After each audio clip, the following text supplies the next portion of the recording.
We now come to the statement where we have the Deputy Foreign Secretary, Andrew Mitchell.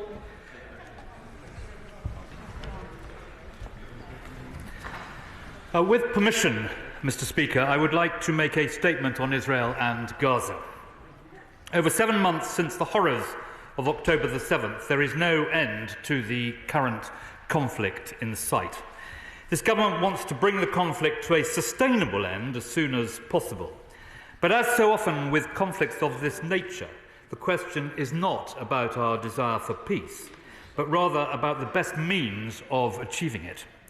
We continue to believe that the fastest way to end the conflict is to secure a deal which gets the hostages out and allows for a pause in the fighting in Gaza. We would then have to work with our international partners to turn that pause into a sustainable permanent ceasefire. Building momentum towards a lasting peace will require a number of elements, including removing Hamas's capacity to launch attacks against Israel. It was a deal of this kind which secured a pause in the fighting before Christmas, the only such pause since Hamas's horrific attack. And it was this approach which the United Nations Security Council endorsed just last month, following some effective British diplomacy. A deal with Hamas for a pause in the fighting would involve exchanging hundreds of Palestinian prisoners charged with serious acts of terrorism in return for the hostages' release. I do not underestimate, Mr. Speaker, how difficult this must be for the Israeli government, but it is the best way forward we see right now.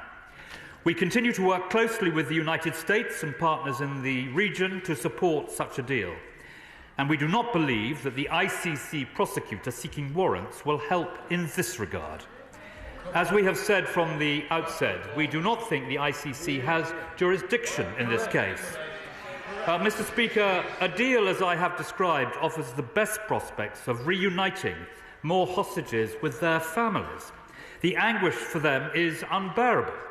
I am sure the whole House joins me in holding the family of Nadav Poplar in our thoughts at this deeply distressing time. We are still working intensively to establish the facts after the awful video his Hamas kidnappers released last week. And the Foreign Secretary met the family last week to hear more about their ordeal firsthand. Likewise, we send our condolences to those families whose loved ones the Israeli authorities stated last week had died. At the same time, the toll on civilians in Gaza continues to rise. Images from the Strip give us some sense of what they endure. Civilians piling belongings onto a cart led by a donkey, or seeking to scrape together a meal in a makeshift shelter. We have seen appalling attacks on aid convoys and UN offices by Israeli extremists, and the tragic deaths of UN and other humanitarian personnel in Gaza. We keep in close contact with Sigrid Kaag, the UN humanitarian coordinator, and we condemn all attacks on aid workers and support the United Nations call for an independent investigation. The government of Israel has previously set out publicly their commitment to increase the flow of aid into Gaza significantly. But we need to see far more. The Prime Minister impressed the urgency of this on the 30th of April. In the past 10 days, the Foreign Secretary has spoken to Israeli ministers Ron Dermer and Israel Katz. He has called on them to implement in full Israel's aid commitments. We want to see humanitarian aid allowed to enter through all relevant crossing points, including in Rafah. Critically needed goods flowing in, particularly fuel and medical supplies. Effective deconfliction processes to ensure that aid can be distributed safely and effectively. Critical infrastructure restored and protected. Evacuations for all those eligible. Concrete action to protect civilians and minimise casualties. And as Israeli Minister Benny Gantz said over the weekend, more planning for reconstruction and a return to Palestinian civilian governance of Gaza once the fighting has ceased. We remain, Mr. Speaker, absolutely committed to getting aid into Gaza to alleviate the suffering, and we are working with a wide variety of other governments and aid agencies to deliver aid by land, sea and air. I am delighted to confirm to the House that we have now successfully delivered British aid onto Gaza's shore, using the Cyprus Maritime Corridor, which we and our partners, notably the United States, the UAE and Cyprus, made operational just last week. We have committed almost £10 million in funding. The Royal Fleet Auxiliary Cardigan Bay is acting as a logistics hub for the operation, and we have now delivered over 8,000 shelter coverage kits alongside aid from the US and UAE. With more aid to follow in the coming weeks, including hygiene kits and forklift trucks, and work to develop other effective partnerships for the delivery of aid continues. Lord Ahmed of Wimbledon is in Qatar today discussing a health partnership for Palestinians so that British Medical Training Agency can support doctors and health practitioners treating Palestinian patients. And we know that much more aid is required, but that delivery by land remains the quickest and most effective option. So we continue to work closely with Oman to maximise the aid delivered via the Jordan land corridor. I pay tribute, Mr. Speaker, to all those, including aid workers and military personnel, diplomats and medical professionals, who are involved in Britain's efforts to save lives and alleviate the suffering of civilians in Gaza. And I can confirm to the House that last week, intense efforts by the Foreign Office led to the departure from Gaza of 3 British aid workers who were at risk from an outbreak of fighting. Mr. Speaker, as the fighting continues, we now estimate around 800,000 Palestinian civilians have fled from where they were seeking shelter in Rafah to other parts of the southern strip. The extent of this displacement is why we have been clear that we would not support a major Israeli military operation in Rafah unless there was a very clear plan for how to protect people and save lives. Mr. Speaker, we have not seen that plan. And we and 13 of our partners, including France, Germany, Italy and Australia, set out in a detailed letter our concerns to the Israeli government. Mr. Speaker, after over 7 months of fighting, it is becoming difficult to imagine the realisation of a lasting peace. But Britain continues to try to build momentum towards that goal. This will require not only the release of all the hostages and an end to the current fighting, but also the removal of Hamas's capacity to launch attacks against Israel, Hamas no longer being in charge in Gaza, the formation of a new Palestinian government for the West Bank and Gaza, and a political horizon for the Palestinians, providing a credible and irreversible pathway towards a two-state solution. This is what we continue to strive towards: peace and security for Israelis and Palestinians alike. I commend this statement to the House. Shadow Secretary of State David Lammy. Well, Mr. Speaker, can I thank the Minister for advance sight of his statement? The conflict has now gone on for 226 days. That's 226 days of destruction. It's 226 days of Israeli hostages still in chains. It's 226 days that have led to 35,000 Palestinian deaths, and 226 days where the risks of further regional escalation worsen every day. We will keep repeating our call until it happens, that there must now be an immediate ceasefire, as this House supported through Labour's motion and as demanded by the United Nations Security Council resolution. Diplomatic pressure must now go into overdrive to bring the fighting to an end. Labour has been opposed to an Israeli offences in Rafah for months. The UK government should now work with the United States to try to prevent a full-scale Rafah offensive. By being clear, it will assess UK exports and, if the full-scale Rafah offensive goes ahead, join our American allies in suspending weapons or components that could be used in that offensive. When we last met on this subject, I asked the Deputy Foreign Secretary to confirm whether he or the Foreign Secretary has received any assessment, not legal advice, but any assessment or policy advice from Foreign and Commonwealth and Development Office officials that the threshold has already been met. He dodged the question. He didn't answer.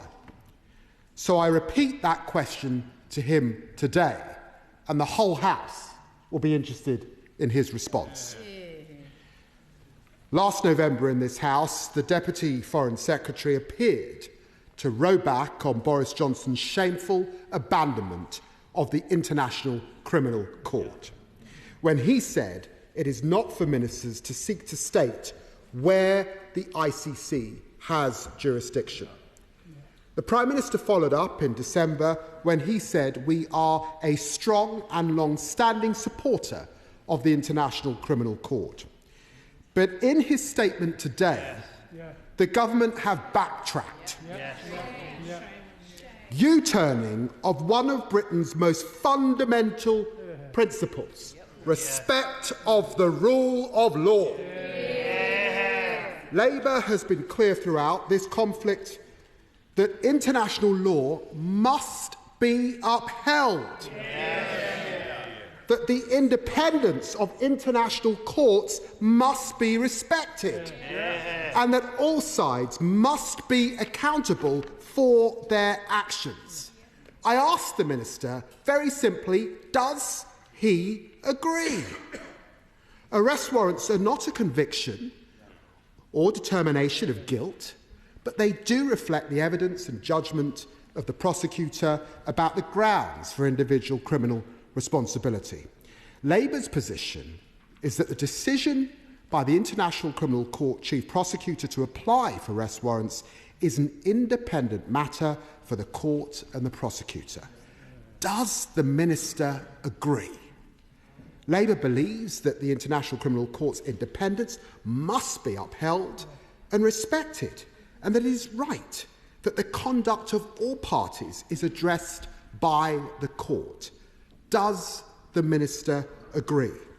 Labour believes that the focus of politicians should be on achieving an immediate ceasefire to end the war in Gaza, free the hostages, alleviate the humanitarian crisis and create a pathway towards a lasting political solution.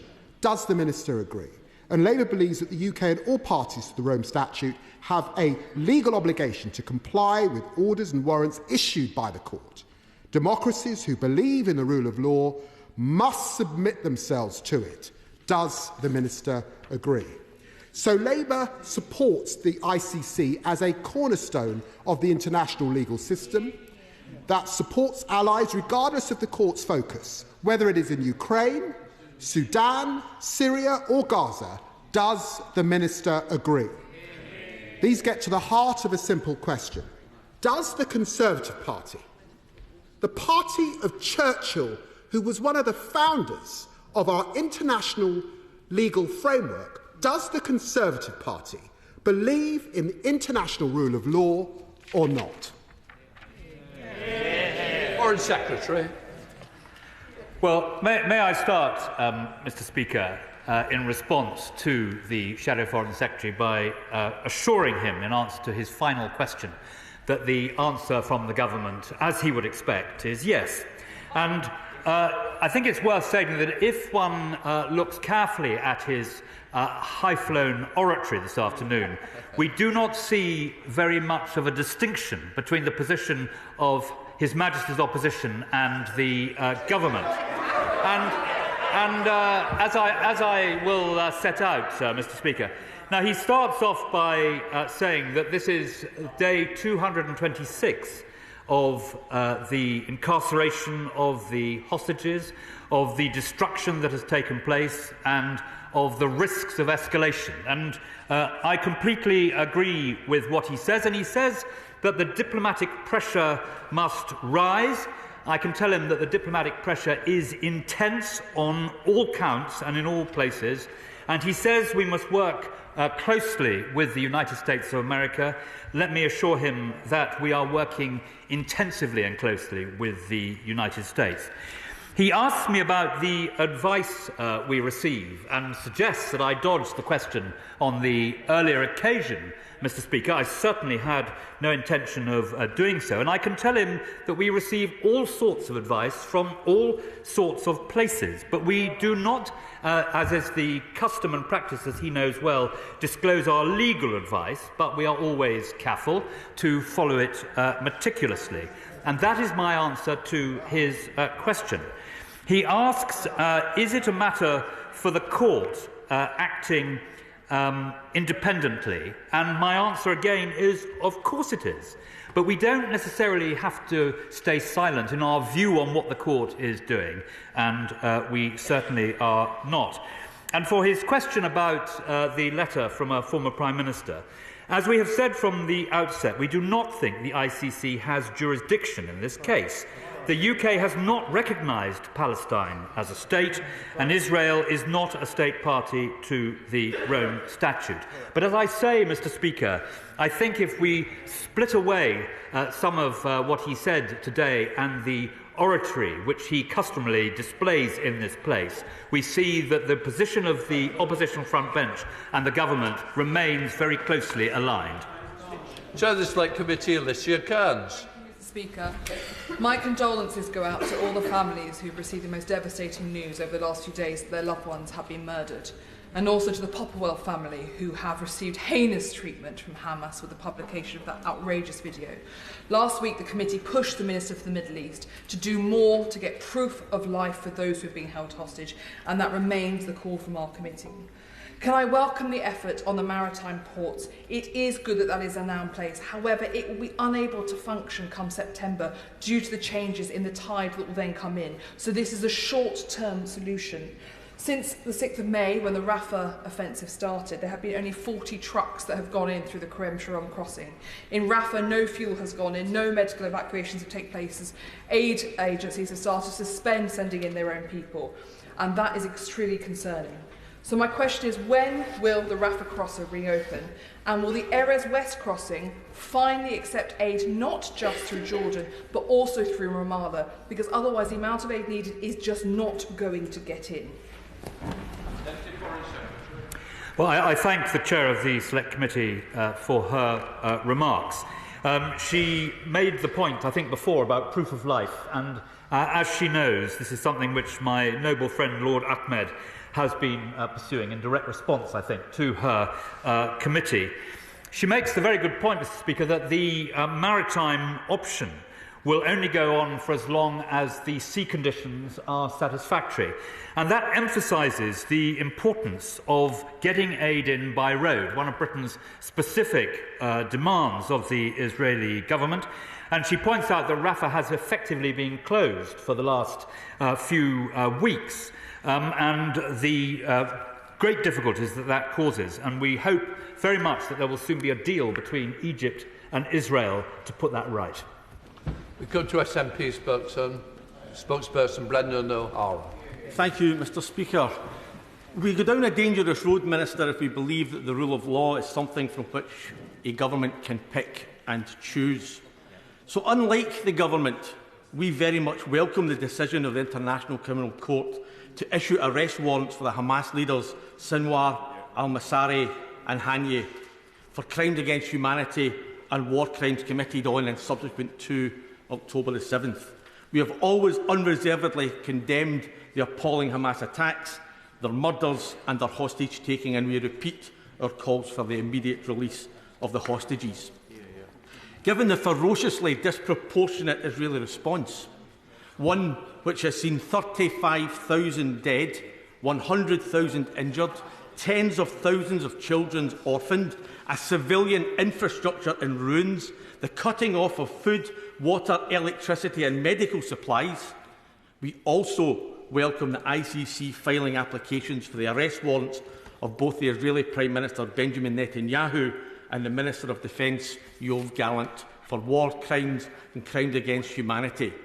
The ICC say they have evidence, including interviews with survivors and eyewitnesses, which show that Israel has intentionally and systematically deprived the civilian population of Gaza with what they need to survive. And they refer specifically to Israel using starvation as a weapon of war and intentionally directing attacks against a civilian population, all acts which constitute a crime against humanity. The ICC has confirmed everything that we have said about the crimes of October the 7th and Israel's use of a collective punishment and ethnic cleansing in response to those crimes. For 8 months, this government has told us that it cannot make an assessment on breaches of international humanitarian law, but it has today, because it suits them, made an immediate assessment on the decision of the International Criminal Court, whose panel of experts is predominantly made up of UK lawyers, and they have done so simply because it doesn't agree with it. It is shameful and unforgivable that for 8 months this government has chosen to deny the evidence of their own eyes and given political cover and munitions to Israel. And we have to assume that if today doesn't put an end to the UK licence of arms export to Israel, then sadly, absolutely nothing will.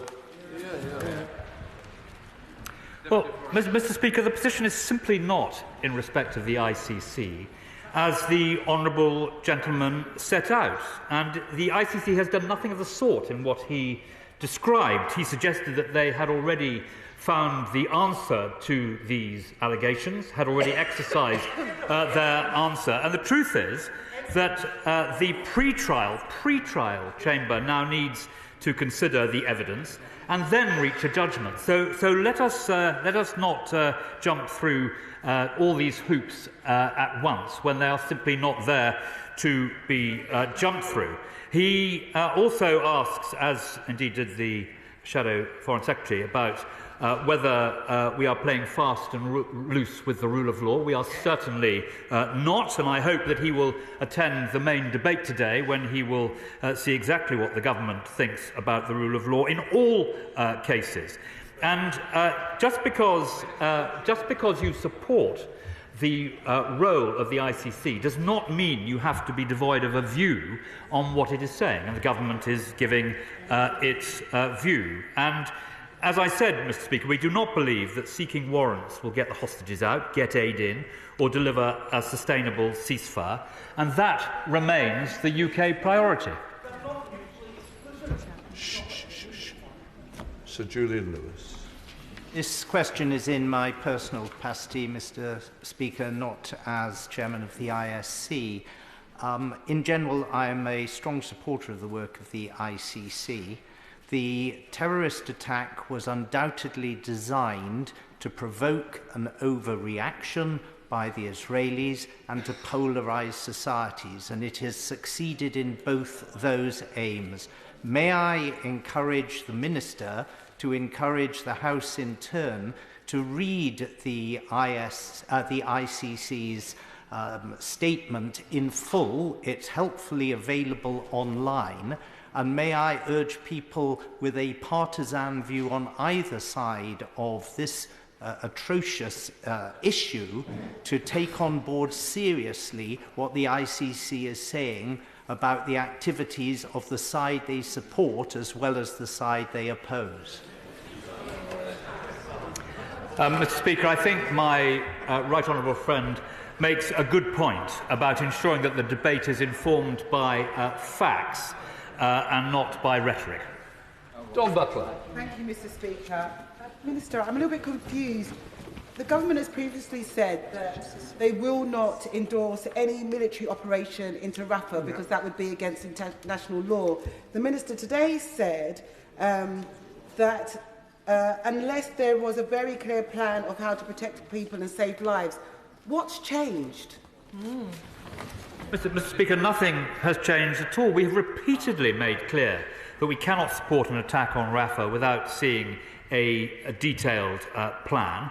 Clearly, that means a constructive plan which abides by IHL on all counts. Sir Michael Ellis. Thank you, Mr. Speaker. Does my right honourable friend agree that this is a grotesque overreach by the ICC? Courts must also act within the rule of law. And the jurisdiction of a court is something that it is not for itself to judge. The Statute of Rome, which set up the International Criminal Court, clearly delineated the powers of the court. The US and the UK have both previously said that the ICC does not have jurisdiction. Under its founding charter, it can only act against a sovereign state, which is a signatory. The US and Israel are not signatories. Dozens of other countries are not signatories, and Gaza is not a sovereign state. So, putting aside for a moment any purported evidence, the court does not have jurisdiction, and like any other court, like a traffic court or a magistrate's court, it has to act within its powers, the powers set up for it by the international community. So isn't it true that the ICC is acting out with its powers and setting itself up, sadly, as a political court? Well, Mr. Speaker, I made clear what our position is towards the ICC, but in respect of what my right honourable and learned friend says, I think that many people will agree with what Benny Gantz said this morning. And he said the following: placing the leaders of a country that went into battle to protect its civilians in the same line with bloodthirsty terrorists is moral blindness. Sir George Howarth. Thank you, Mr. Speaker. Many of us on all sides of this House have supported the right of Israel to exist and consequently the right of Israel to defend itself over many years. And we've also condemned the appalling atrocities that were carried out by Hamas on October the 7th. But as the Right Honourable Gentleman said in his statement, after 7 months of fighting, it's becoming difficult to imagine the realisation of a lasting peace. And I agree with him with that. But doesn't he agree with me that until Israel realises that it has to listen to those friends in this House and around the world and take responsibility for its own actions, then our support for them is declining rapidly. That's absolutely right. Well, the right honourable gentleman, I think, accepts that Israel has the right of self-defence, but it must exercise it within international humanitarian law. And he makes the point, which I think is so important, that we have to lift people's eyes to what a future settlement based on a two-state solution looks like when this appalling catastrophe is over. And a great deal of work is going on behind the scenes with regional partners, with great powers and through the United Nations to try and make sure we can lift people's eyes and that there is a deal to be done which at long last would draw the poison from this terrible situation. Andy Percy. Mr Deputy Speaker, facts are important, and the facts have not changed since October the 7th, which is that it is Hamas who embed themselves in civilian areas and use civilian infrastructures and put their own people at risk in this conflict. It is Hamas who have committed rapes as a weapon of war. It is Hamas who are still holding innocent civilians hostages, and it is Hamas who went into Israeli communities on October the 7th and butchered 1,200 people, including slicing the breasts of women and the limbs of children. On the other side, we have the democratic, liberal state of Israel with an independent judicial process, a Supreme Court which is respected internationally and which the ICC is supposed to respect. And yet there are people in here who from day one have done very little to call out some of the other behaviour and everything to hold Israel to a standard they do not hold others to. That is why the Czech Prime Minister and the... Can you... Please, can everybody focus on a question? Focus on a question. Because I'm not quite sure I heard a question there, but nonetheless, I think the Minister has had enough to respond. Minister. Well, Mr. Speaker, my honourable friend speaks with great passion and feeling on this subject. And he, I think, will be one of those who, I said, might well agree with what Benny Gantz has said this morning. And I read into the record exactly what he said. And I think there will be large numbers of people, both in this place and outside, who will think that what Benny Gantz said made a lot of sense. Richard Foord. Thank you, Mr Deputy Speaker. The Cyprus Maritime Corridor is welcome, but it risks acting as a fig leaf for the fact that there is not enough aid getting into Gaza. The Colonna report found that Israeli authorities have yet to provide proof of their claims that UN staff in Gaza are involved in terrorist organisations. For the supply of aid to those Palestinians in Gaza who are innocent, the UN Relief and Works Agency is the only serious organisation capable of it. Yeah. Why won't the British government follow the lead of our Australian, Canadian and European allies and reinstate funding to UNRWA? Yeah. Well, I'm grateful to the honourable gentleman for his comment. As far as the maritime access is concerned, he is right that the best solution always, from the beginning of this, has been access by road. That is by far the easiest and quickest way and least expensive way of getting aid to desperate people. And so he is entirely correct about that. In respect of the Colonna report, I can say that we are still waiting for the OIOS report from the United Nations, and I'm advised that there has been good cooperation between the United Nations and the Israeli authorities on that. And on UNRWA, as I've said, we are waiting for that report. The House, I think, should expect that we will be restoring funding to make sure that humanitarian support is available through that mechanism. But he, I'm sure, will reflect upon the appalling events which were revealed about members of UNRWA staff, and we must complete the process which I set out. Richard Graham.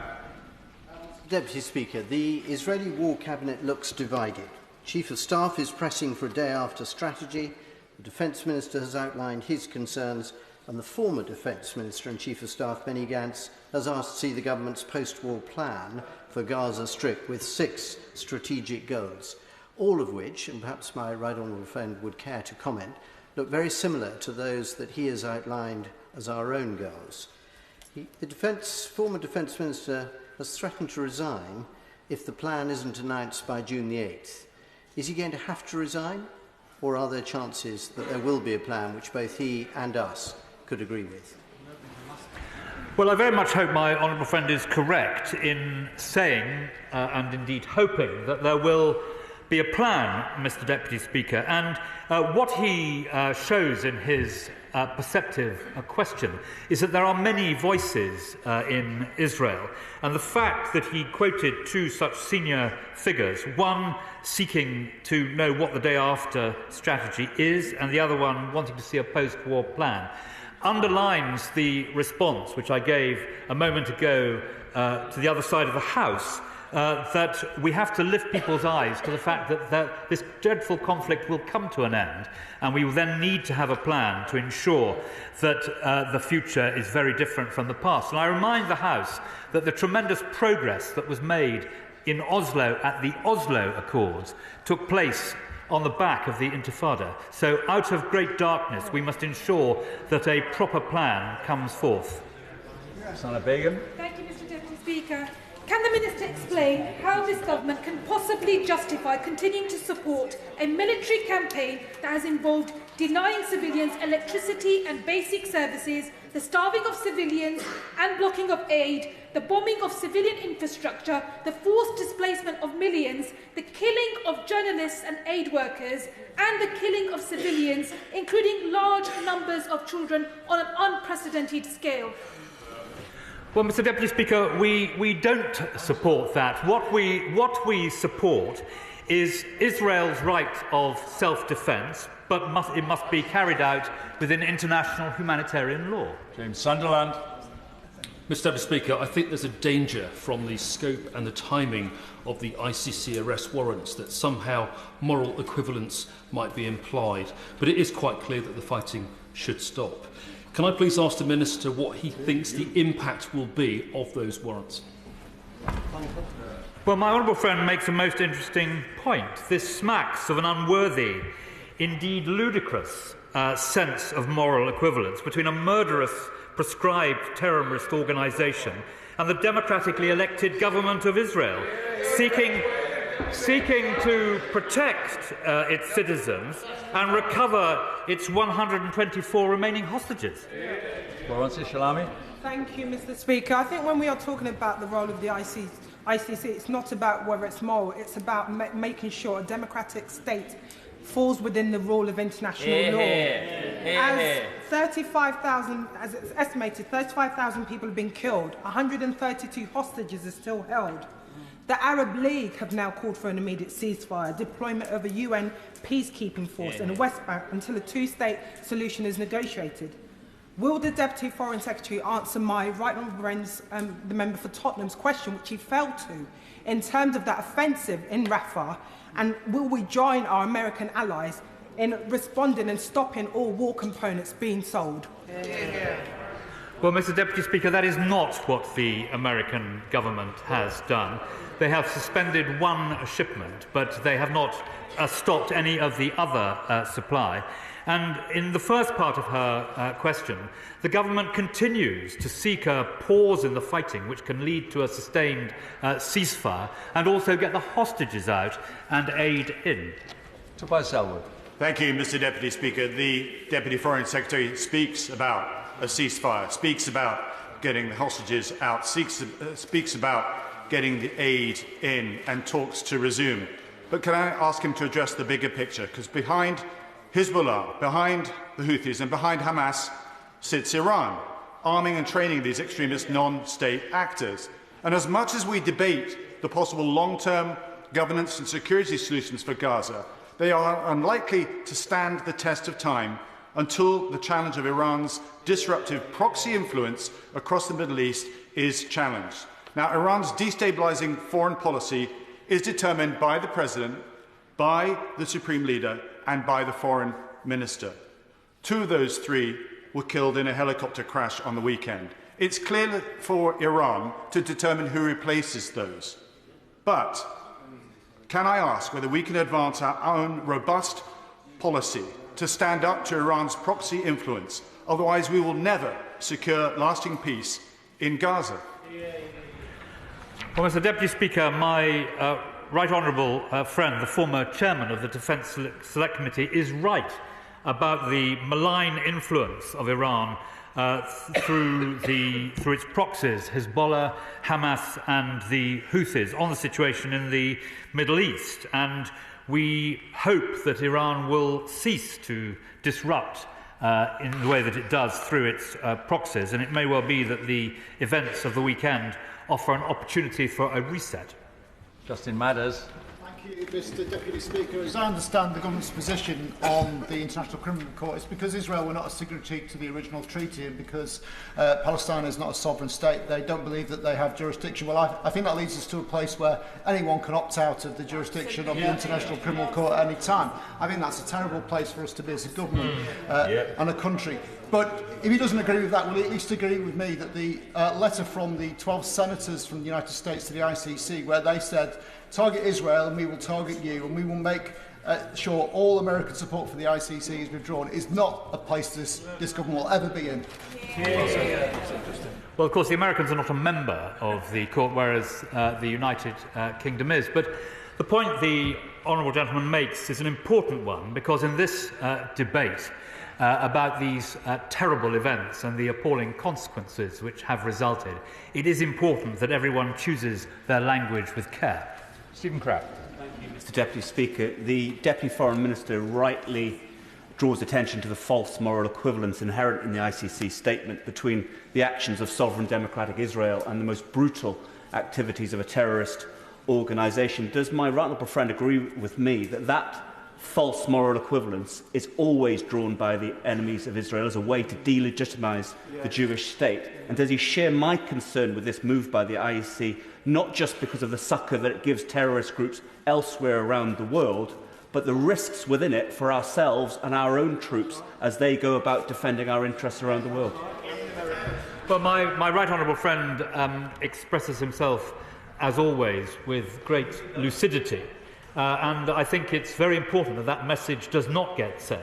And that is why I repeated what Benny Gantz had said, and also in response to our honourable friend, who is no longer in his place, why I think that the sense of moral equivalence is repugnant. She Onwara. Thank you, Mr. Speaker. On April the 5th, the Foreign Secretary called for an independent inquiry into Israel's killing of 7 aid workers, including 3 Britons. Now, I have repeatedly raised Israel, and particularly the IDF's lack of accountability and examples of misconduct with the Minister, and it is clear that here, as in other areas, the government is backtracking on the limited assurances given, despite investigations from the BBC, amongst others, showing IDF misconduct continues despite pledges and commitments to the contrary from Israel. So, will the Minister say yes or no? Does he believe that Israel should investigate itself, regardless of the horrors committed?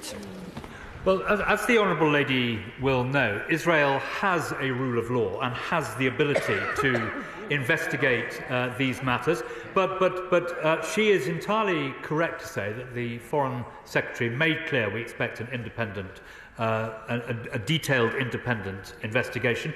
Israel has taken a number of steps. She will have seen the acts that were taken against those who were responsible for the decisions made in those attacks. And she will be pleased to know that we are considering with our allies the best way to inject further independence into that investigation. Mark Logan. Mr. Speaker, my constituents in Bolton today are livid because they have seen through the International Criminal Court that there is evidence that acts committed to use starvation as method of war and violence, evidence that collectively punishing the civilian population of Gaza, and evidence that Israel has intentionally and systematically deprived the civilian population in all parts of Gaza of objects indispensable to human survival. Never mind being on the right side of history. Will we ensure that we're on the right side of the present? Well, Mr. Deputy Speaker, the fact that the prosecutor has applied for arrest warrants to be issued does not directly impact, for example, on UK licensing decisions, but we will continue to monitor developments as part of our assessment process. And once again, I'm grateful to the honourable gentleman who acts as such a brilliant conduit between his constituents and the government, and I'm grateful for his work on that. Helen Hayes. Thank you, Mr. Deputy Speaker. In the face of disgraceful attacks on aid trucks at the Gaza border, the Israeli Security Minister is reported to have said that he believes it is not protesters who should be stopping the trucks, because it is the job of the Cabinet to stop the trucks. This view cannot be allowed to stand. Will the British Government sanction the violent protesters who are destroying aid and their supporters within the Israeli government? Well, as she will know, we have not been shy about sanctioning some of those who have conducted, some of the settlers who have been involved, and we don't talk about future sanctioning across the floor of the House, but she may rest assured that we are very alert to the opportunity for doing more on that. And she repeated what had been said by one senior Israeli official about the position in Rafah. She will know that that is not the position of most of the senior Israeli members of the Cabinet, and it's certainly not the position of the British government. Tom Hunt. Deputy Speaker, no organisation, international or otherwise, is beyond reproach, and it always gets it right. Of course you can question what they come out with. What I find disturbing here, though, is there is almost an exact equivalence between Hamas leaders who carried out the most disgusting and brutal, deliberately targeted attacks on October 7th, and the leaders of Israel. It's not talking about a few rogue elements within Israel. This is what I find concerning. But does the Minister agree with me that it's really important to have solid and accurate data? We keep on hearing data that is coming from the Hamas-led health authority. We've had data over a weekend which is very different from that. Does the Minister agree that it would help the debate for as soon as possible for us in here to have that accurate data? He is entirely right, Mr. Deputy Speaker, and he will have seen, as I have, the comments over the weekend about the figures, the accuracy of figures, and the very great likelihood that, in particular, the figures about women and children who have died during this contest are not accurate at all. So I agree with this point on that. And the point that he makes about moral equivalence, which has also been made this afternoon during this statement, Mr Deputy Speaker, is one that I think will be widely shared both inside and outside the House. Chris Law. Thank you, Mr Deputy Speaker. Mr Deputy Speaker, the International Criminal Court, the highest criminal court in the world, has applied for arrest warrants for the Israel Prime Minister Benjamin Netanyahu and the Defence Minister Yoav Gallant for the war crimes of murder and the deliberate targeting of civilians, crimes against humanity and the deliberate starvation as a weapon of war against the people of Gaza. It's unequivocal. So does the UK Government now accept that it must do three key things? First, it must reconsider its unequivocal support to Israel by immediately suspending arms sales. It must call for an immediate ceasefire. And finally, it must restore funding to UNRWA so it can deliver emergency humanitarian aid. Well, on his first point, I simply don't think that now is the time to make those decisions about what we have heard from the ICC today. It would be premature. There is now a pre-trial chamber which needs to consider the evidence and then reach a judgment. So I'm afraid I cannot go with him on that. On UNRWA, I have made very clear where we stand, and I hope that the aid that was delivered with British support by UNRWA in the future will be delivered, and I hope that UNRWA will be able to accept all the reforms that we are requesting, which would enable us to do that. And as I've also said, Mr Deputy Speaker, we are not in the position that we are withholding funding at the moment, because we have fully funded up to the start of this month our commitments to UNRWA. And he says that we should cease our support for Israel. We have been very clear that Israel must abide within international humanitarian law, but equally that we understand that Israel has the right of self-defence. Henry Smith. Thank you, Mr Deputy Speaker. The Foreign Affairs Committee were in the Egyptian-Gaza border area in March, where we spoke with and visited a number of aid distribution centres, where we heard accounts of how some of the aid going into Gaza would be stopped because of the potential dual use of equipment, not just for humanitarian reasons, but also potentially being used by Hamas for military and terror reasons. Can he update the House as to the percentage of those trucks that are now getting through to deliver that aid?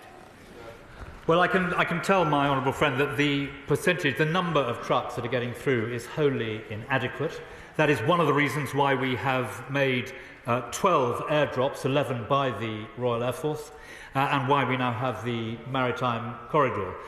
In terms of the restrictions on what can be transported by truck into Gaza, that was a very significant problem to begin with. That particular aspect has eased as both sides have understood the position of each on what is being taken into Gaza. But I'm afraid the amount of material humanitarian support getting in by trucks is still woefully inadequate. Absolute Khan. Mr Deputy Speaker, new polling by YouGov shows that 73% of the British public support an immediate ceasefire in Gaza, and 55% support the UK suspending arms sales to Israel for the duration of the conflict. Does the Minister recognise that his government is elected to represent the people of Britain, and will it finally represent the majority of the people in Britain and call for an immediate ceasefire in Gaza and suspend all arms sales to Israel? Well, the honourable gentleman knows that on arms sales, it's not for the whim of a politician at the dispatch box to decide for and against. There is a proper process based on legal advice to be followed, and he would not expect ministers to deviate from that entirely proper way of judging these things.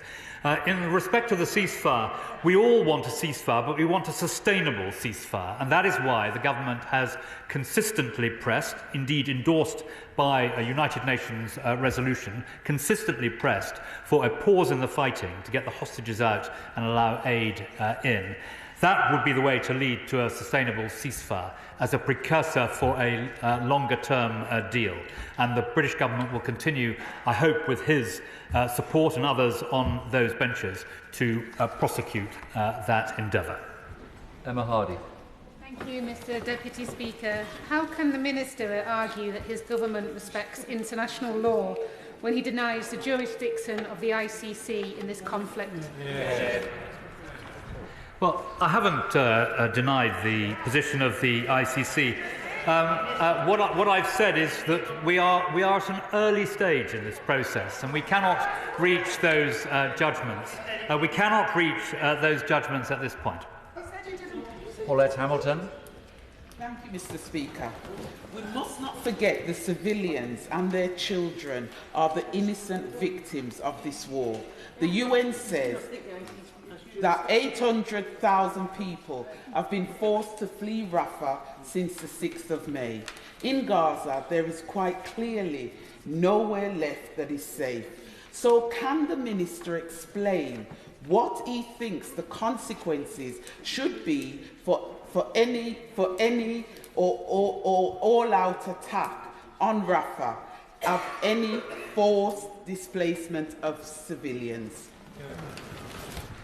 Well, the Honourable Lady is correct that something like 800,000 people have now left Rafah.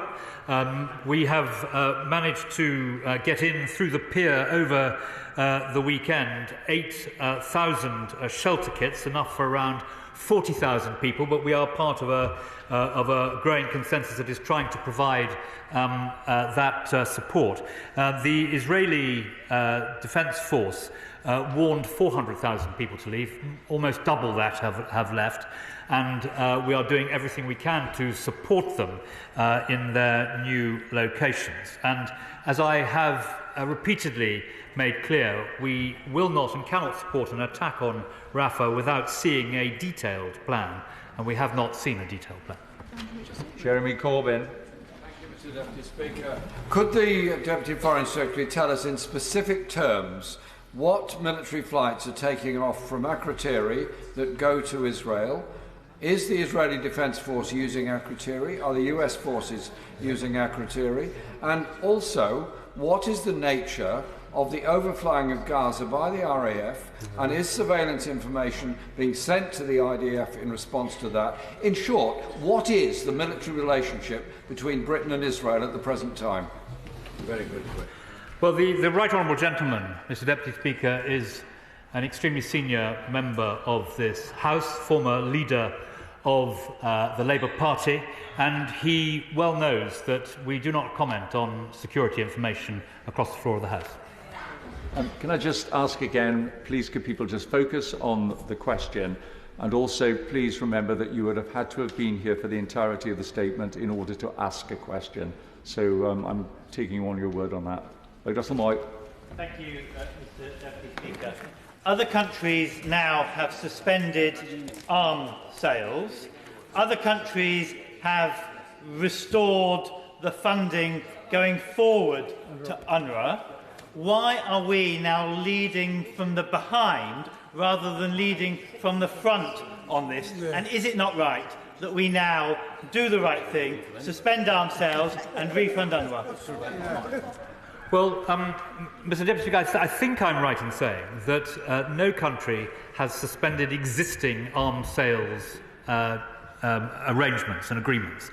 But the fact remains that we have our own regime in this respect. We act in accordance with legal advice, and we will continue to do so. In respect of UNRWA, I have set out for the House the processes which we are going through, and he, like me, will hope that those processes will be successful.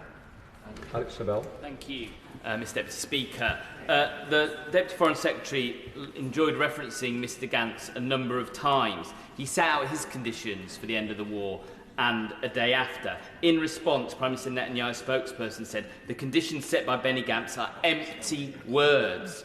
The meaning is clear, the end of the war. And he went on to say, establishing a Palestinian state. It is very clear now that Prime Minister Netanyahu wants a forever war and is opposed to a two-state solution for Israel and Palestine. What is the UK government saying to Prime Minister Netanyahu to ensure that he understands where we in the international community stand on this issue, as do many Israelis, including members of his own government, and what actually is taking against Ben-Gvir, Smotrich and the Prime Minister of Israel, who are very clearly trying to prolong the war in Gaza?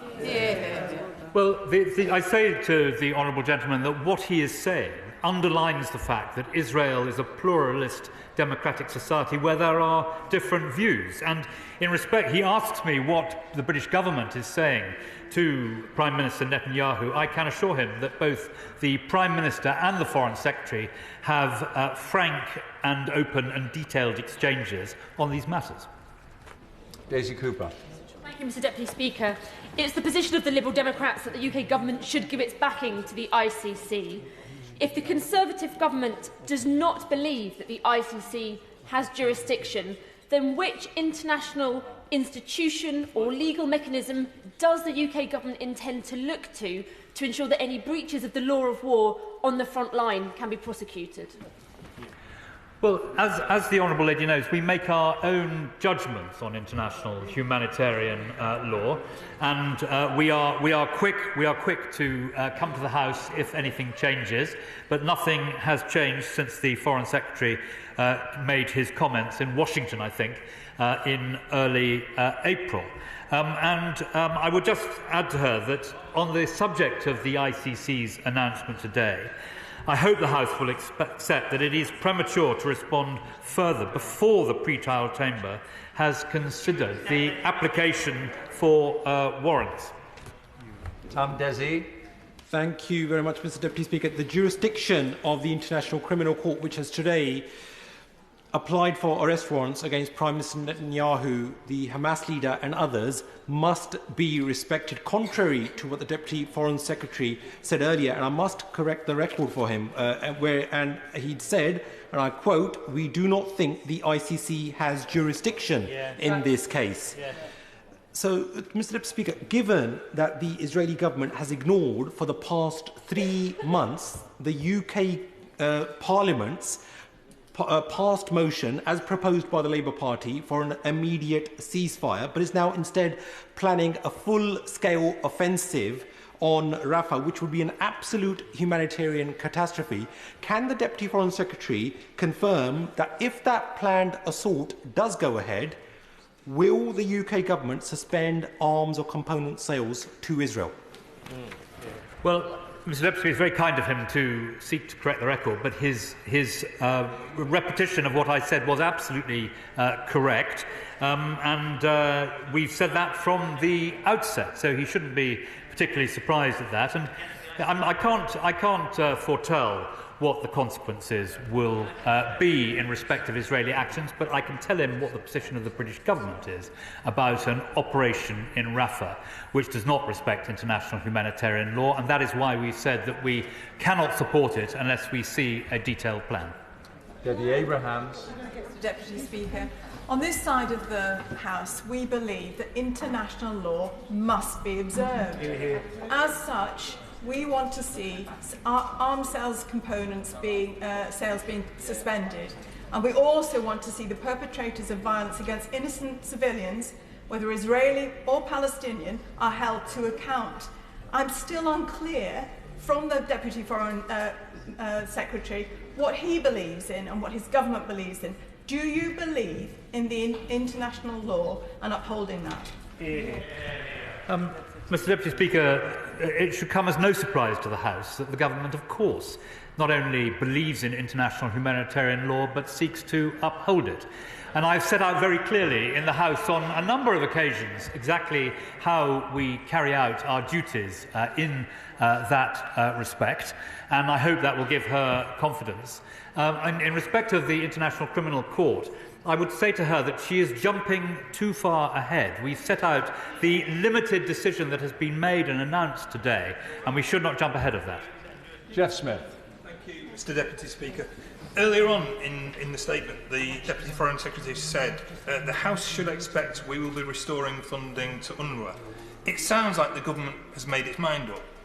If that decision has been made, given the absolutely horrendous humanitarian situation in Gaza, why don't we just get on with it?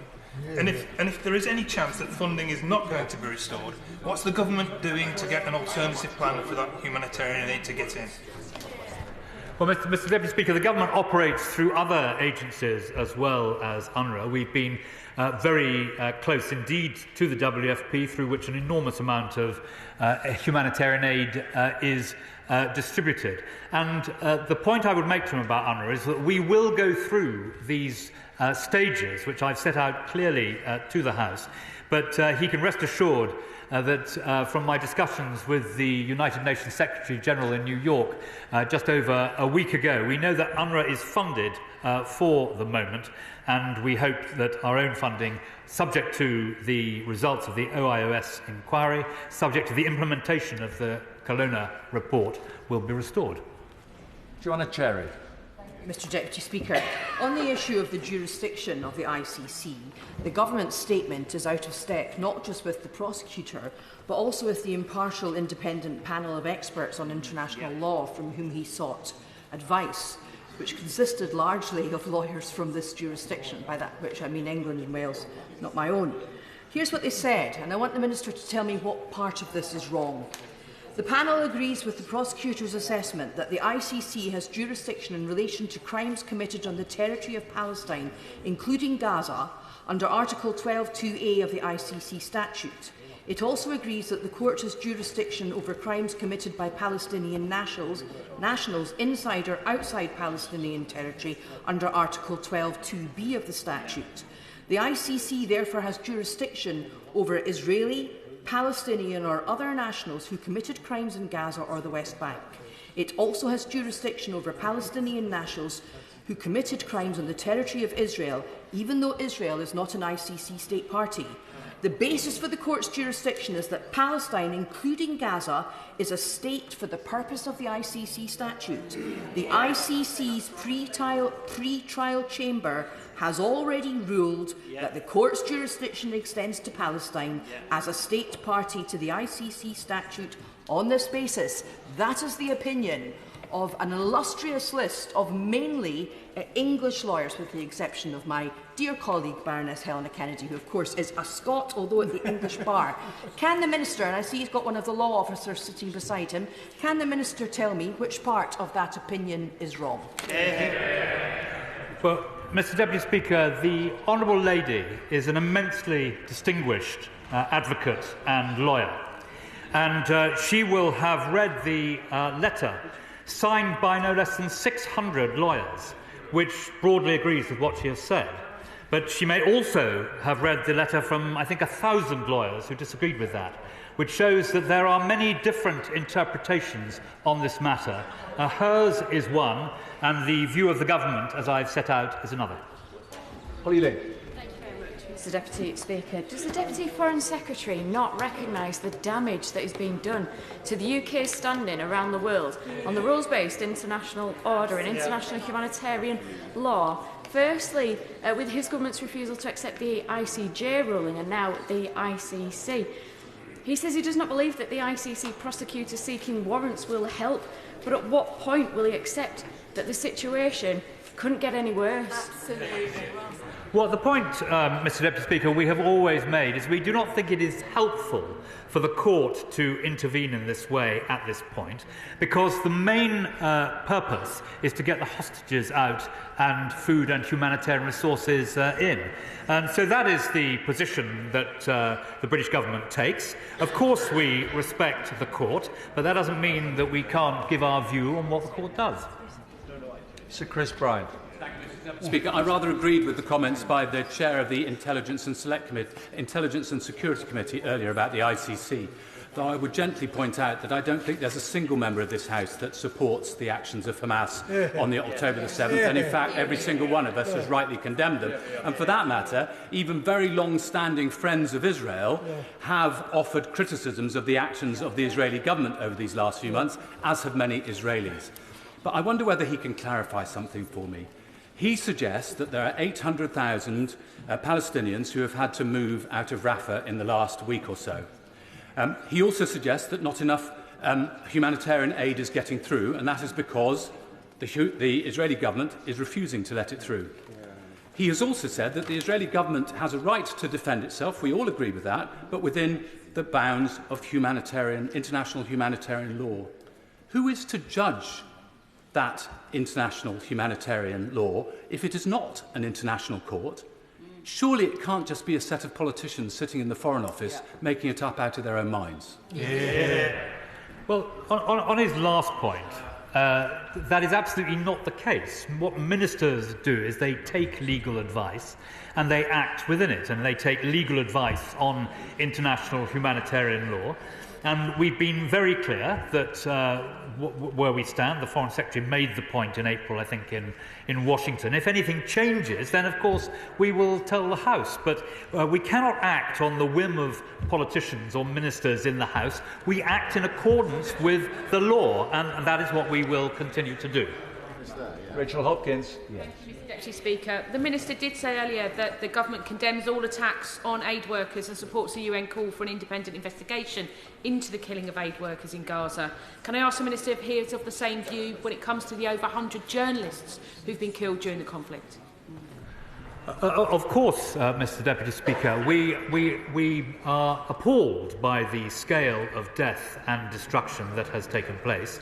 And what we say about protecting journalists, which is something this House has always championed, never more so than when my right honourable friend was Foreign Secretary, applies equally well. Andrew Gwynn. Thank you. I've listened very carefully to the Deputy Foreign Secretary, and I have to say his arguments I find wanting.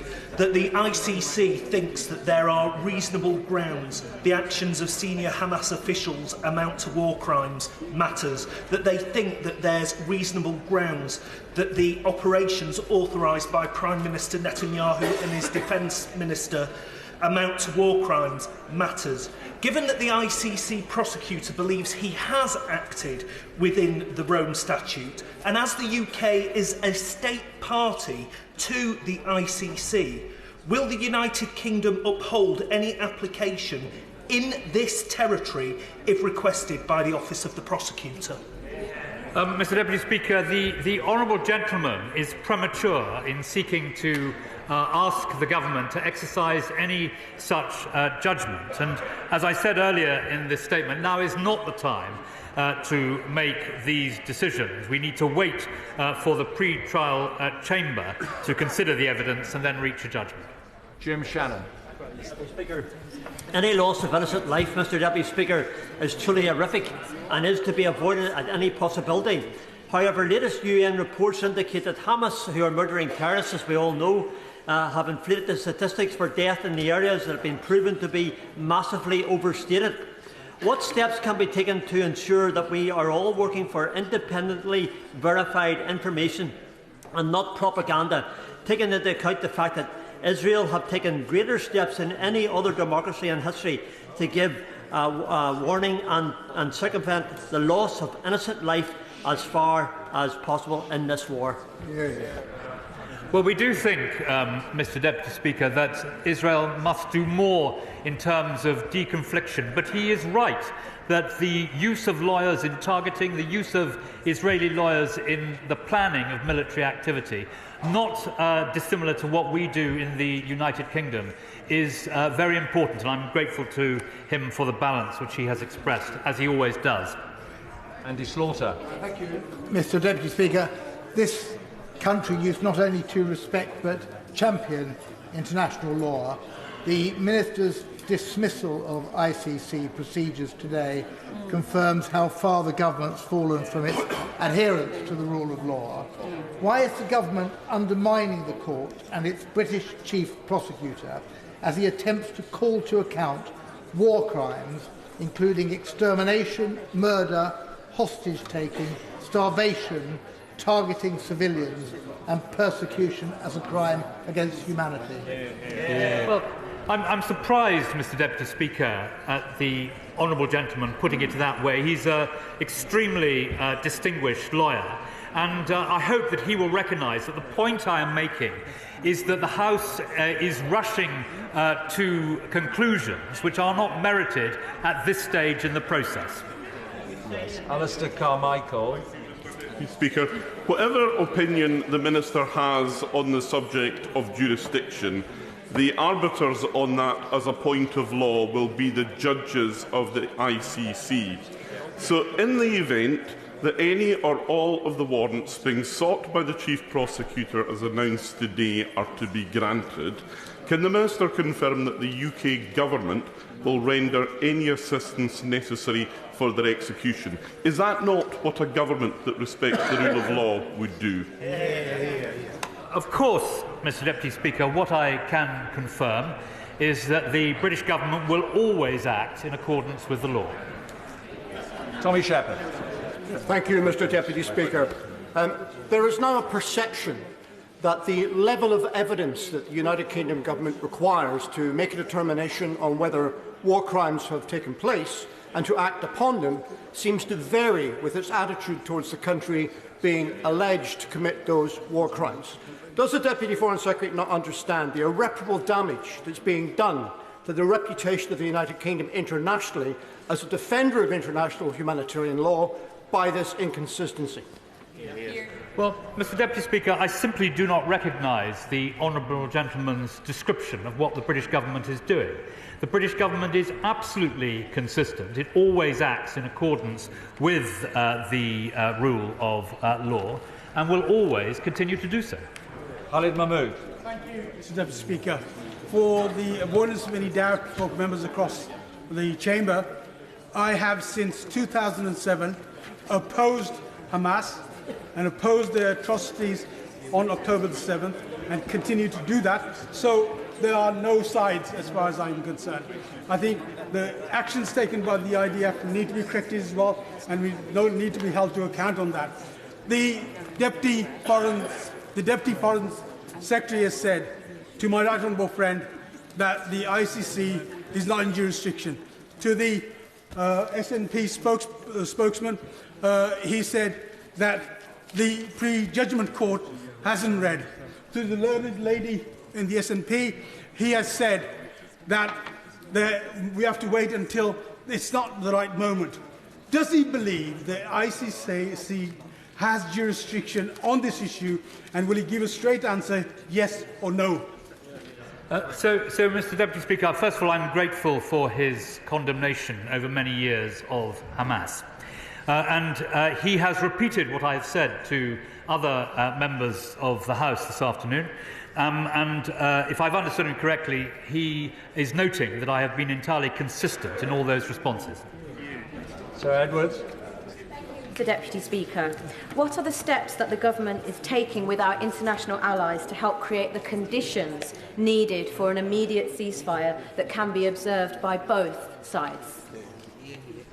Well, I thank the Honourable Lady for her question. Britain was able, through some skillful and deft diplomacy, to get everyone on side on the United Nations resolution, which was recently passed, which talked about a sustainable ceasefire. And the position that Britain has always held is that we need to get that pause to enable us to get the hostages out and to get humanitarian supplies in, and the hope that that pause would lead to a sustainable ceasefire. Howell Williams. Mr Deputy Speaker, neither the USA nor China nor Russia are party to the ICC. Does the Minister therefore recognise that, as permanent members of the Security Council, the UK, along with France, have a special responsibility to support the ICC and to uphold international law? The Honourable Gentleman will have noticed that today I have been careful to be very clear about our support for the ICC, but equally to urge the House not to rush to judgment in a process which has a number of stages.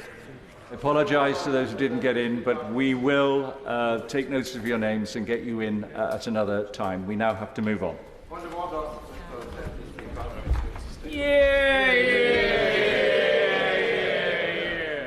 Points of order come after statements. Yep. Rules of the House. But you didn't speak. So